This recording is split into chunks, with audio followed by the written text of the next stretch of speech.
Welcome to Waves Media Telugu. Prathipadu MLA Boola రామాంజనేయులుపై బలసాని కిరణ్ చేసిన వ్యాఖ్యలను జనసేన వీర మహిళ ప్రతిపాడు వ్యవసాయ market yard chairman Bondalapati Amareswari ఖండించారు. 2 ఏళ్లుగా కిరణ్ ఎక్కడున్నారో తెలియదని, ఇప్పుడు వచ్చి విమర్శలు చేయటం సరైంది కాదని అన్నారు. కూటమి ప్రభుత్వం వచ్చాక నియోజకవర్గంలో రోడ్లు, పాఠశాలల అభివృద్ధి జరుగుతోందని తెలిపారు. స్వర్ణభారతి నగర్ లో సిమెంట్ రోడ్లు ఏర్పాటు చేశామని, 3rd phase inner ring road పనులు వేగవంతంగా సాగుతున్నాయని తెలిపారు. అభివృద్ధి కనిపించడం లేదంటున్న బలసాని కిరణ్ నియోజకవర్గంలోని గ్రామాల్లో పర్యటించి వాస్తవాలు తెలుసుకోవాలని సూచించారు. బలసాని కిరణ్ గారు అసలు ఇప్పుడెందుకు వచ్చారో అసలు అర్థం కావట్లేదు. ఆయన ఇప్పుడెందుకు ప్రజల్లోకి వచ్చి నేను ప్రజల సమస్యల గురించి మాట్లాడుతున్నాను, రోడ్లు అంటున్నాను, ఏదో యాక్సిడెంట్లు అంటున్నాడు, అంటున్నాడు. గతంలో మరి ఇన్ని రోజులు ఈ 2 సంవత్సరాలు ఎక్కడున్నాడో కూడా మాకు కూడా తెలియదు.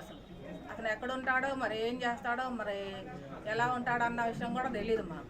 మరి ఇప్పుడు వచ్చి విమర్శించడం అన్నది మరి ఏ ఉద్దేశంతో వచ్చాడో, మరి అతను జగన్మోహన్ రెడ్డి అతను పరిపాలనలో రప్ప అనే ప్రోగ్రాంలు పాటిస్తున్నాడు కదా, ఆ ప్రోగ్రాంలో ఉద్దేశించి వచ్చాడేమో. మరి ఏం చేయాలనుకున్నాడో ఆ విషయం అయితే మాకు తెలియదు.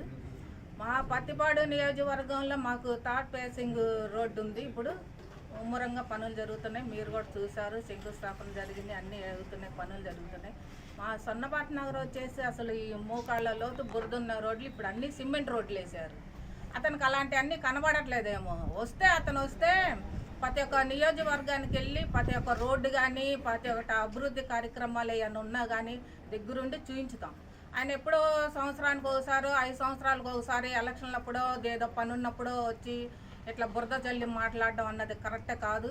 దయచేసి అట్లా ఎప్పుడు కూడా మాట్లాడటానికి కుదరదు. మేము కూడా దీన్ని ఖండిస్తున్నాం.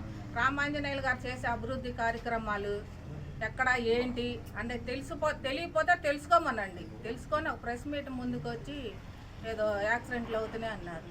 అతను చేశాడు కదా సత్తెనపల్లి యాక్సిడెంట్, అది కళ్ళకు కనబడట్లేదా వాళ్ళు మాట్లాడడానికి?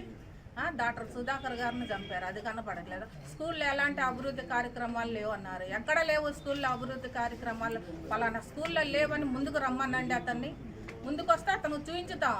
అతను చూపించి మా అభివృద్ధి కార్యక్రమాలు, కూటమి ప్రభుత్వం చేసిన అభివృద్ధి కార్యక్రమాలు ఏంటి అన్నది తెలియపరుస్తాం. ప్రజలకి లేనిపోయిన ఆరోపణలు, నిందలు మాట్లాడటం అన్నది అది కరెక్ట్ అయిన విషయం కాదు. అతన్ని ఖండించి